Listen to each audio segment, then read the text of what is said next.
on, guys? You know that is Copperhead, and oh no, what happened? We have sitting here a level 3 racing wraith dual motor mount. And to go with that dual motor mount, we have a Novak M2 Dig 3-cell brush ESC with 2 Terraclaw motors, which instead of the Terraclaws, I'm going to be running 2 axial 20 turns with 2 19-tooth pinions from Traxxas. I wanted to show you guys how cool this is already. The way the setup goes on this is you've got your original lower motor mount, but when it's all put together, this screw out of here, once it's put together, your secondary motor mount is going to sit on top of the engine. So you're going to have one facing the regular way, and then you're going to have one facing transverse. That's pretty cool right there.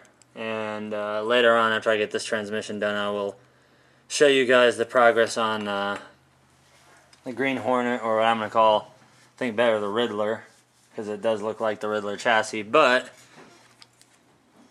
odd little nuts that go in here. It was very challenging to get that lower one in. But that is the first of 2 motor mounts that will be going on there, so I'm going to put the second one on there and show you guys what it looks like after that. Well, here you go, guys. Here's the end result. We've got one super heavy metal monster right here. One motor mounted regularly and the other motor mounted on top with 2 pinions for 1 spur. And I can tell you right now that is going to be a beast. But as for it fitting into the Wraith, that's going to be a whole nother story. We're going to have to even see if this is going to fit first. I mean, I know they made the kit for it, but I don't know, with motors facing opposite directions, this might not fit in Copperhead, and it might just be overkill now. But there's no harm in trying, so I'm going to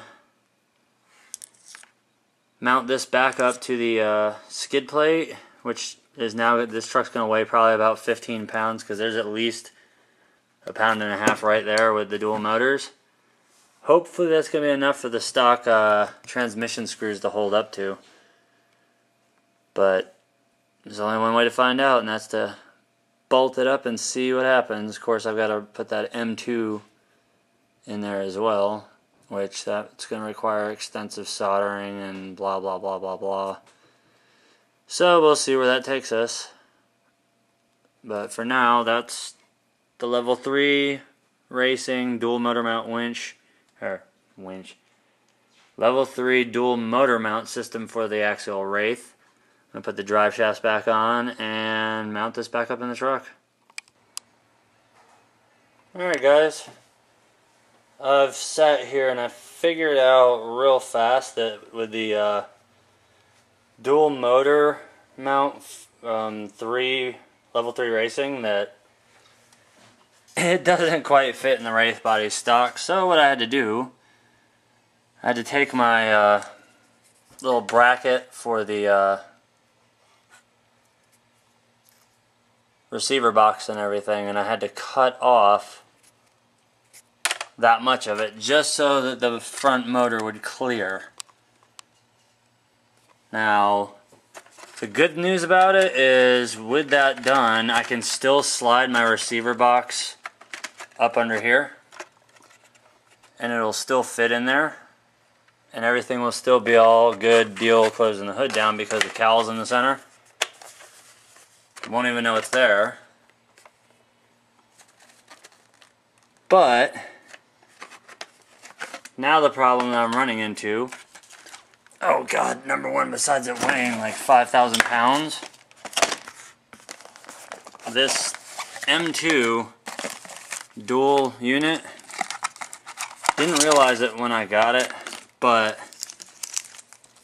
power leads have no connector on them, and of course the motor wires don't, but that's not a big deal, that's easy enough there. This has two 2 receiver plugs and 2 dig indicators. I'm not running dig on this one. So the problem that lies there now, the biggest issue is I would mount these Novak 55 turn Terraclaw motors, but with the maybe it's just something as simple as when you solder the motor leads on, you solder the capacitors on, but that's the biggest problem I've always run into is I do not know. It says to solder one capacitor from the positive to the negative post, and then 1 capacitor from the positive post to the motor can itself, and then 1 from the negative or positive, I said that first. Either way, you solder 1 from your positive to the can and 1 from the negative to the can, but the can isn't solderable.